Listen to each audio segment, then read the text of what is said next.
Welcome, Pierre-Laurent, and thanks for joining us today. Thanks for having me. Yeah, so I'd like to start with the story of your career. Where did you start and how did you get into impact investing? Yeah, thanks. So it's a bit of a long journey. I started, and this goes way back, as a kid. I couldn't really watch TV unless it was to watch documentaries. So I kind of grew up watching Natural Geographic, the History Channel, etc. So from a very young age, 6, 7, 8 years old, I was already starting to become very aware of climate change and other issues like that, even social issues like the Nike sweatshops in Asia and all of that. So from a young age, that became something that appealed to me. And I said, I that's not right, and I want to find a way to help address that. So then growing up, I was always interested in impact. I was always interested in making the world a better place, but I wasn't sure what the right avenue to do that was. So that's where, my first internship, I was 14 years old. I worked in a law firm for like 4 months because I wanted to become an environmental protection lawyer back then. And I was like, 4 months in a law firm just kind of removed any thought of becoming a lawyer from my mind. And, then I was like, okay, maybe consulting, maybe working, working for a charity that's involved in these spaces. I didn't like that as much because in my mind, there wasn't as much, let's say, follow through. I wanted to, from A to Z, generating that impact, not just be kind of a cog in that system. Then I thought about becoming do corporate finance and work in a large energy company to invest in renewable energy projects through those companies. And then when I finally, after a couple of years, ended up getting an internship in that space, I realized that corporate finance is like 75% accounting and then 25% actually investing. So I really like the 25% of investing, but not as much the accounting side of things. So that's where I got interested in private equity and direct investments. And that, led me all the way to my current job at Fondaction. Thanks, Pierre. So this is actually really interesting because maybe I should put more documentaries for my kid. I'll give it a try. So tell us a little bit more. Currently, you work at Fondaction and you're also a member and you're participating with GIIN, the Global Impact Investing Network. Could you tell us a little bit more about your current roles? Okay, I'll start with Fondaction. So at Fondaction, I'm part of a new team called the Private Alternative and Impact Investments team, which is led by Marc-André.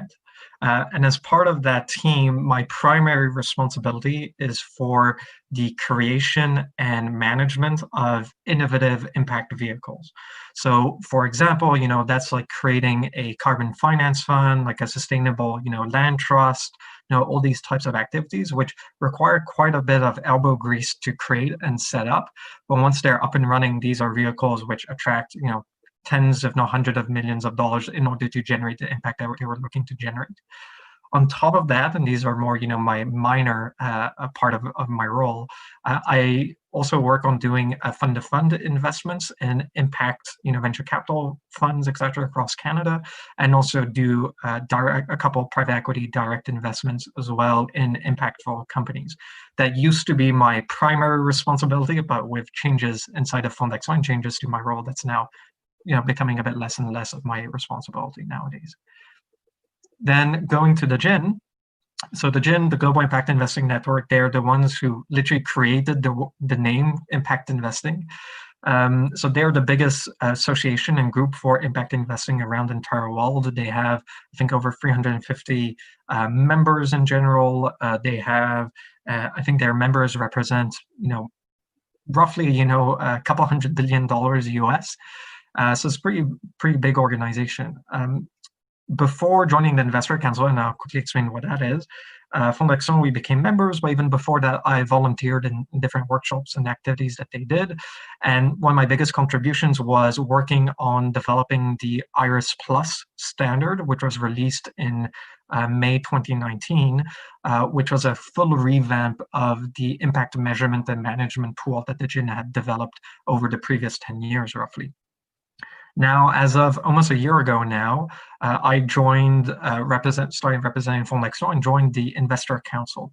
And what that is, think of that as kind of a mini, let's say, board or like advisory group within the GIIN. And those are roughly the 50 plus, I think we're 56 currently, but the 50 plus leading impact investors in the entire world to kind of help steer the entire impact investing market, develop new initiatives to catalyze the industry, help generate change at a global scale rather than just working on the Quebec or Canadian context, as normally Fondaction would, being a Quebec fund.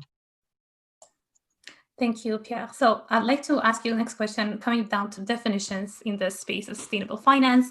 And for some people, it could be very confusing and very blurry, the lines between responsible, ethical investing, moral investing, impact investing, thematic, ESG integration. So those are very different things and take really different focus. So you work specifically in impact investing. And could you tell us the definition, or maybe define a little bit of borders between ethical, moral investing, ESG integration, and the impact investing? Yeah, sure.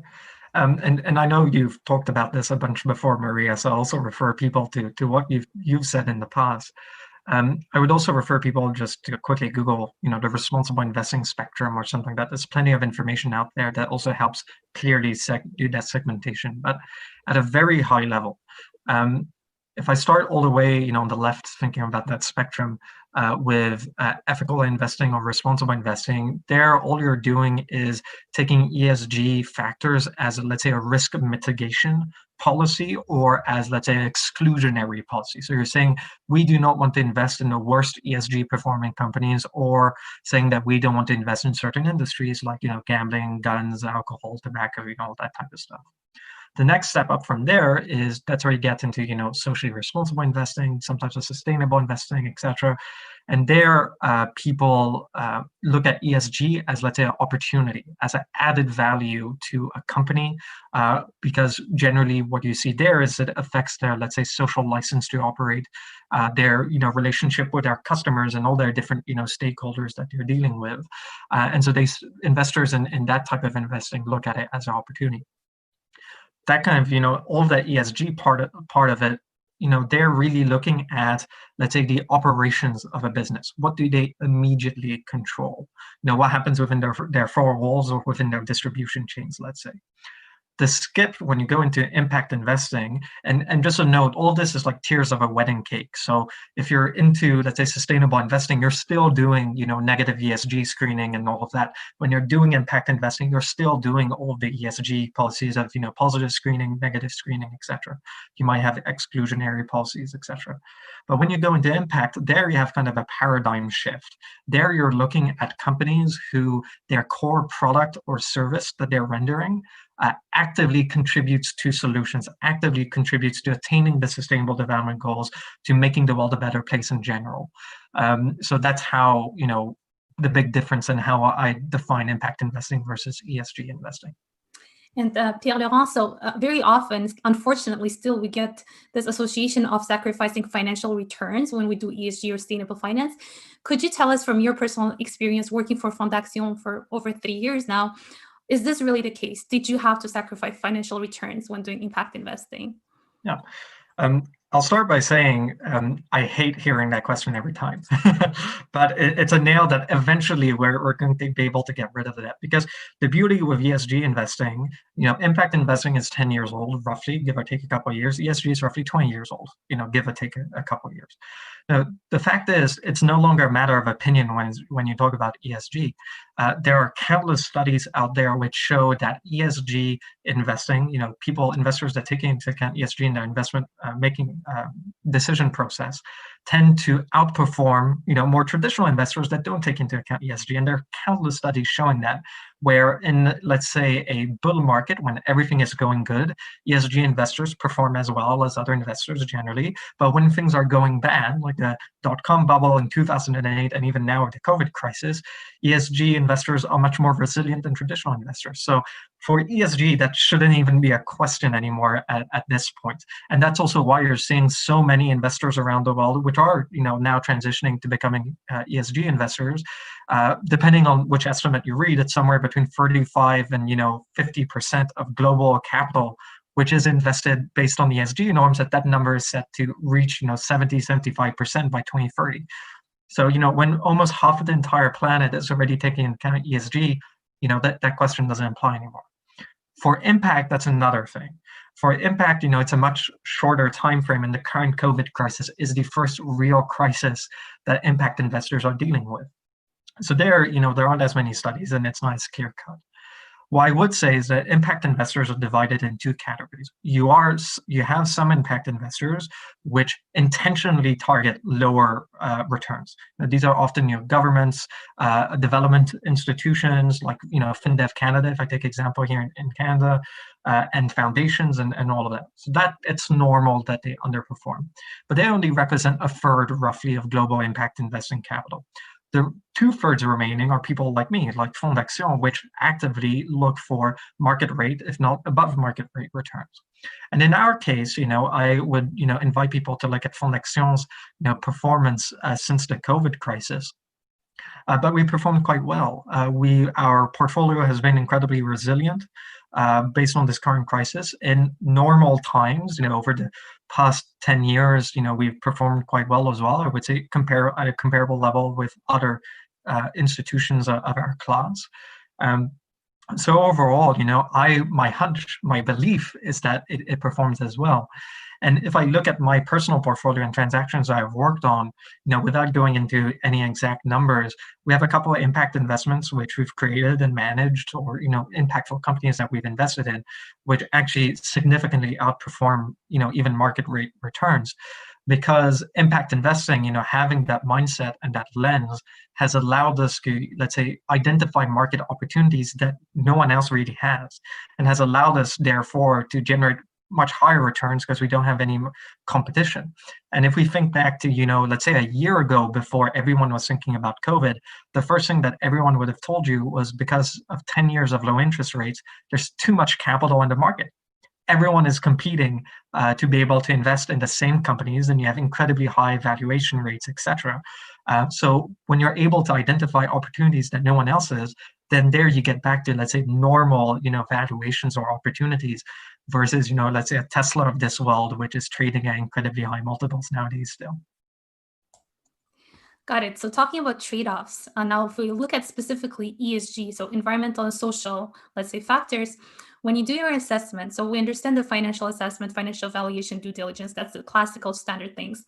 Now you're looking at the impact. And so do you sometimes face situations where you need to make a decision and where there's a trade-off when you're looking at a company between a positive, let's say, environmental impact, but negative social impact? Thinking about energy transition, losing jobs in Alberta.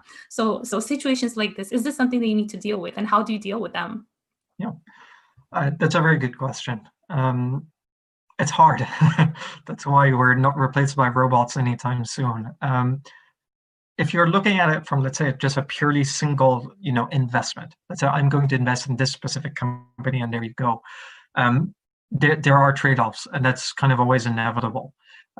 Not every single opportunity, can accomplish both equally or at the same level. There, you kind of have different answers to that question.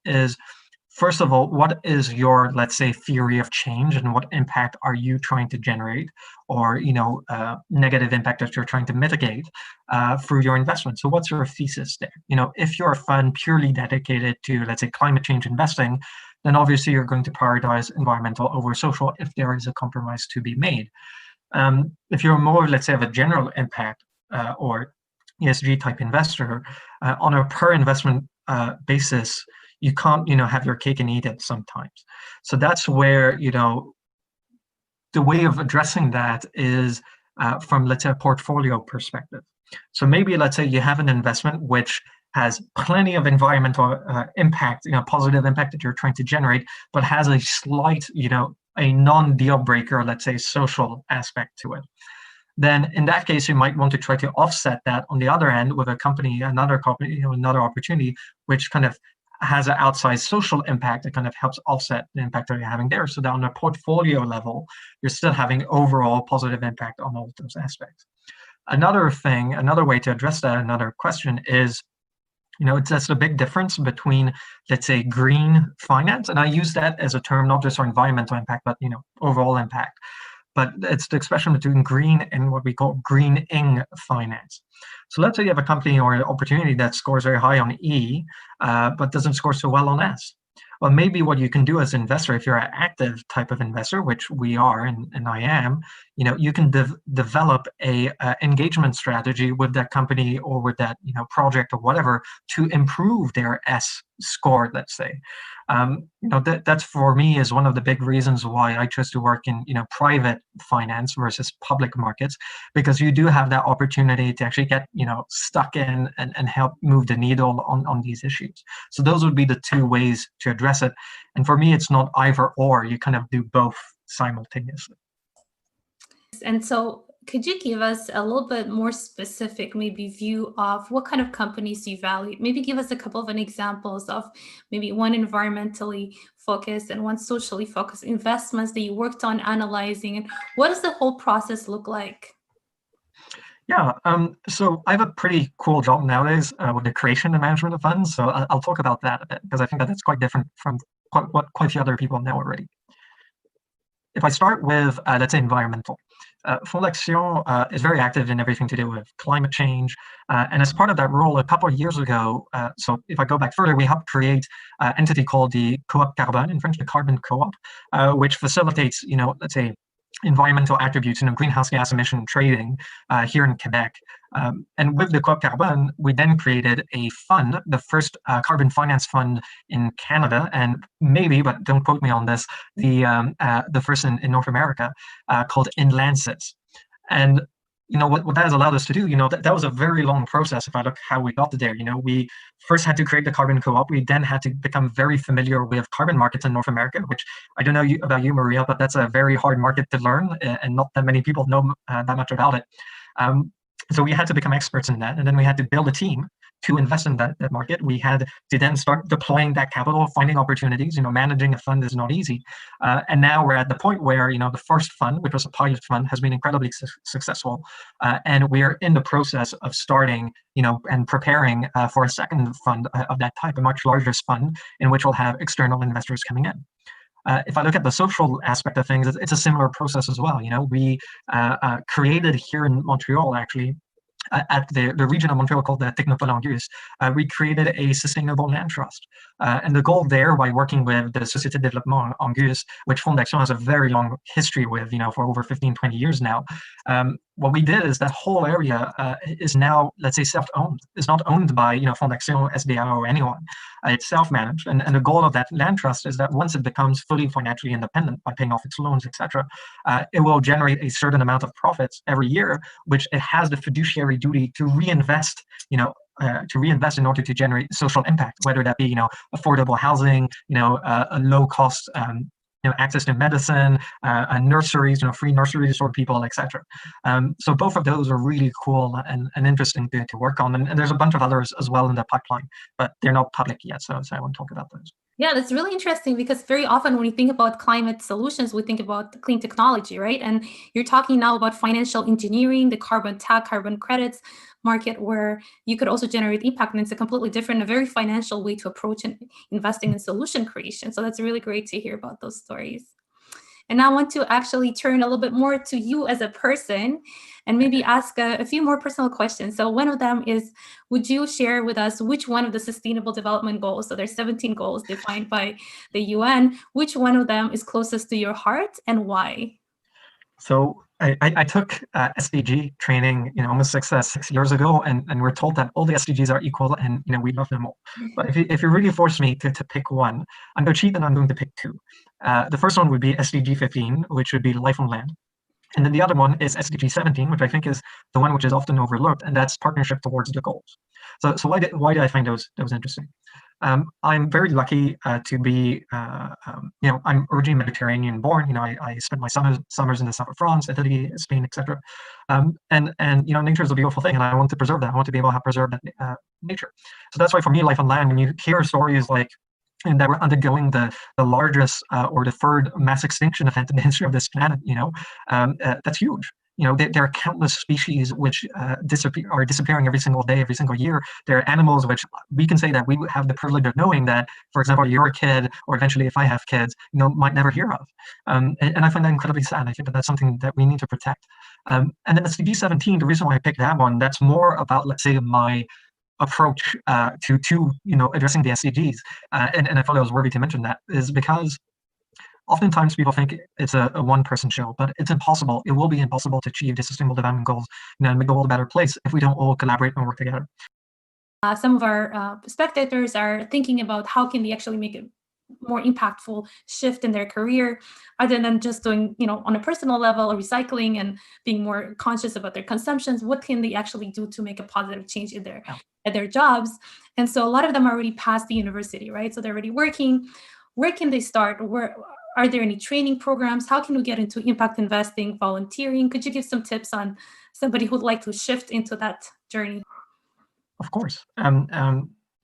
So something that's really interesting nowadays versus a couple of years back when I was at university still, etc., is that you're actually starting to have courses developed and programs and certificates along those lines. Concordia, as you guys know, has the SIPC, Sustainable Investment Professional Certificate. This semester, actually, McGill has launched its first sustainable finance course, which actually Rosalie Vendette, which I think was a guest speaker here as well before, is actually lecturing on.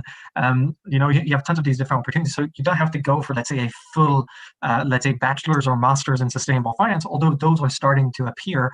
You can also take certificates, etc., for that. For those, though, that do not want to go to, let's say, back to university or something like that, there are plenty also of other avenues to learn.